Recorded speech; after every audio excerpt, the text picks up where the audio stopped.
Rasulullah SAW di dalam salah satu doanya, beliau diriwayatkan berdoa, Allahumma ja'al rizqa ali Muhammadin qutan.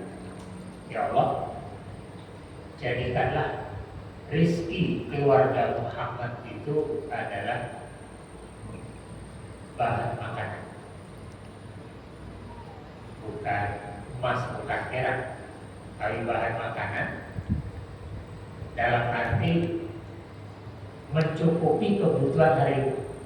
Namanya bahan makanan ya cukup untuk dimakan, tidak perlu untuk disimpan dalam waktu yang lama. Beda kalau emas perak kan tidak bisa dimakan, untuk disimpan saja. Kalaupun itu artinya bahan makanan pokok.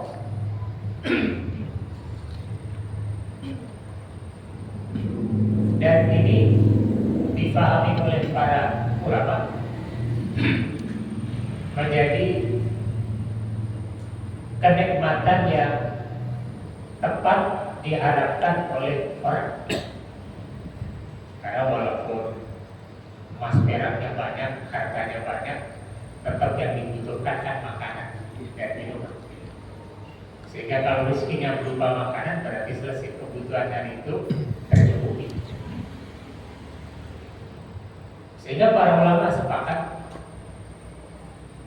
ma ahwaju minal faqri makruh wa ma aktsara minal ghaniyyi madmum.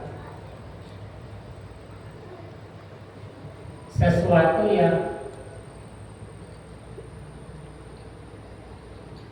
kemiskinan yang membuat orang hina itu sesuatu yang buruk, dan kekayaan yang membuat orang sombong itu tercela. Berarti yang tepat adalah tidak kaya, tidak miskin. Karena orang kaya cenderung sombong, orang yang terlalu miskin akan menjadi hina. Dirinya menghinakan diri di hadapan orang, bukan dihinakan orang. Bisa jadi orang menghina itu urusan orang, tapi dirinya tidak menghinakan diri di hadapan orang. Sehingga ketika seseorang dalam kondisi sangat miskin sehingga harus menghinakan diri di hadapan orang, itu sesuatu yang buruk. Begitu pula kekayaan yang membuat orang jadi sombong, itu juga sesuatu yang buruk. Sehingga ulama menyepakati itu, berarti yang paling tepat adalah tengah-tengah. Tidak kaya supaya tidak sombong, tidak juga terlalu miskin sampai harus menghinakan diri di hadapan sesama manusia. Rasulullah SAW juga pernah bersabda, ma min ghaniyin wala faqirin illa yawaddu yawmal qiyamati annahu utiya minad dunya qutan. Jadi di atas Rasul pernah berdoa, ya Allah jadikan rizki keluarga Muhammad itu berupa bahan makanan. Dalam hadis Rasul menyatakan, tidak ada orang kaya, tidak ada orang miskin dalam kehidupan dunia ini, kecuali nanti pada hari kiamat dia berharap mendapatkan dunia berupa bahan makanan. Kenapa? Karena orang kaya memiliki banyak hal di luar bahan makanan, ternyata kan dia menyesal karena belum bisa menggunakannya. Karena kalau sesuatu belum dimakan kan belum menjadi miliknya. Kalau masih disimpan, belum dia manfaatkan, dia masih milik orang lain.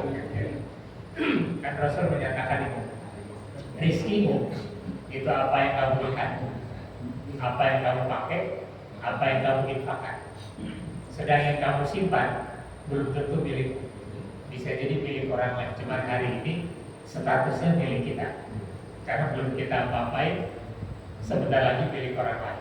Tapi yang kita makan nggak mungkin milik orang lain. yang kita pakai sampai habis gak menjadi milik orang lain. Yang kita infakkan tetap buat kita, walaupun fisiknya bisa jadi buat orang lain. Sehingga kekayaan dunia ini intinya adalah terletak pada pemanfaatan. Apakah kita mau memanfaatkannya atau tidak? Sehingga orang-orang yang kaya di hari kiamat nanti tidak ada kenikmatan yang dia rasakan kecuali makanan. Karena yang tidak dalam bentuk makanan belum bisa dinikmati. Orang miskin juga sama. Dia hanya berharap dari dulunya ini ya makan. Begitu makanan selesai, berarti kebutuhan selesai.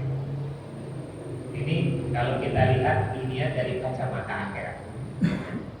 Tapi saat di dunia orang memahami itu sulit. Gitu. Orang pasti butuh yang lain selain makanan. Gitu. Tapi begitu di akhirat dia sadar ternyata yang kita butuhkan cuma makanan saja.